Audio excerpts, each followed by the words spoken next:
pendukung mereka kan Ustadz Idrus Romli. Ustadz Idrus Romli kemarin sudah bikin video membela Ba'alawi. Pakainya kitab apa? Tobaqatul Khawas karangan As-Surji Az-Zabidi yang dikarang abad ke-9 Hijriah. Abad di mana pengakuan itu baru ada. Ustadz Idrus Romli kalau sudah jawab, berarti itulah jawaban yang paling dia bisa jawab untuk saya. Dan jawaban itu tidak bisa menjawab, karena kalau abad 9 kitab yang lain pun sudah banyak yang ditulis.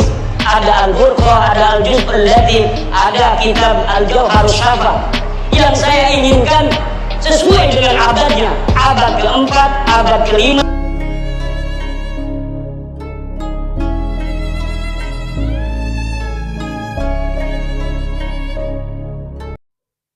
Assalamualaikum warahmatullahi wabarakatuh.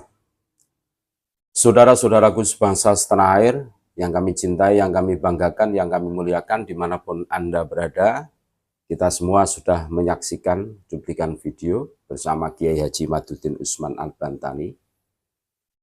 Beliau mengatakan bahwa pendukung Pak Alwi atau pribumi yang menjadi jongos Pak Alwi itu yang paling cerdas, paling pintar adalah Idrus Romli yang terkenal dengan NU garis lurusnya, yang terkenal dengan mukibinnya, pro dengan FPI dan lain sebagainya. Memang seperti itu.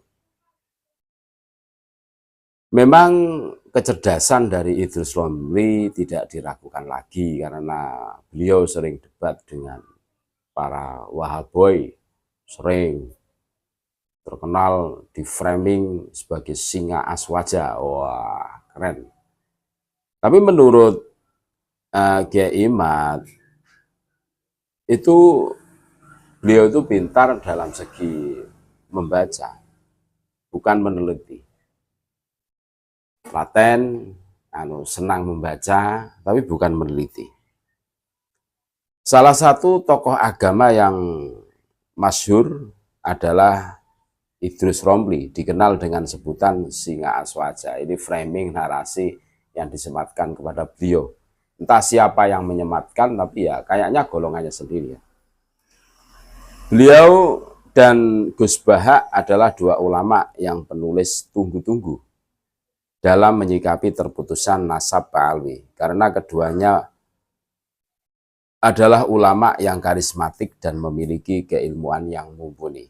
Namun sayangnya Gus Bahak terdiam, 1000 bahasa tanpa mengeluarkan statement apapun mengenai nasab Pak Alwi. Sedangkan Idrus Romli sudah berusaha membela nasab Pak Alwi. Terlihat dalam channel YouTube-nya, selain nampak emosi dan seringkali membodoh-bodohkan pihak lawan, mendungu-dungukan pihak lawan, juga kurang literasi dan referensi dari kitab nasab. Beliau hanya mentok pada kitab nasab abad 9 Hijriah. Sebagaimana diketahui bahwa nampak Ubaidillah hilang dan tak terkonfirmasi pada abad 4 sampai 8 Hijriah, 543 tahun. Idrus Romli dalam salah satu videonya menyebutkan kitab Tobaqatul Khawas Ahli Sidqi wal Ikhlas karya Imam Asy-Syirji yang wafat 893 Hijriah, Syekh Abil Abbas Ahmad bin Abdul Latif Asy-Syirji. Setelah di cross-check pada manuskrip asli kitab tersebut, ternyata terdapat interpolasi atau penambahan dari pentahkik tanpa ada penjelasan Syekh Asy-Syirji satu zaman dengan ulama yang mempromosikan nasab Pak Alwi. Kitab Tobaqatul Khawas ditahkik oleh sejarawan Pak Alwi, Ordal, orang dalam, yaitu Abdullah bin Muhammad Al-Habsyi, dan beliau pun yang menginterpolasi kitab tersebut. Sebut saja isi dari mukaddimah, terdapat 6 baris tambahan yang tidak ditemukan pada kitab manuskrip yang asli. Yang menjadi pertanyaan, kenapa Idrus Romli tidak menampilkan kitab abad 4 sampai 8 Hijriah? Semisal Maqitilit Tholibin karya Abul Farod Al-Asfahani abad 4 Hijriah, terus Tahdhibul Ansab karya Abu Hasan Al-Ubaidili Al-Husaini abad 4 Hijriah juga. Terus Al-Majdil Makhtut karya Abu Hasan Al-Umri abad 5 Hijriah.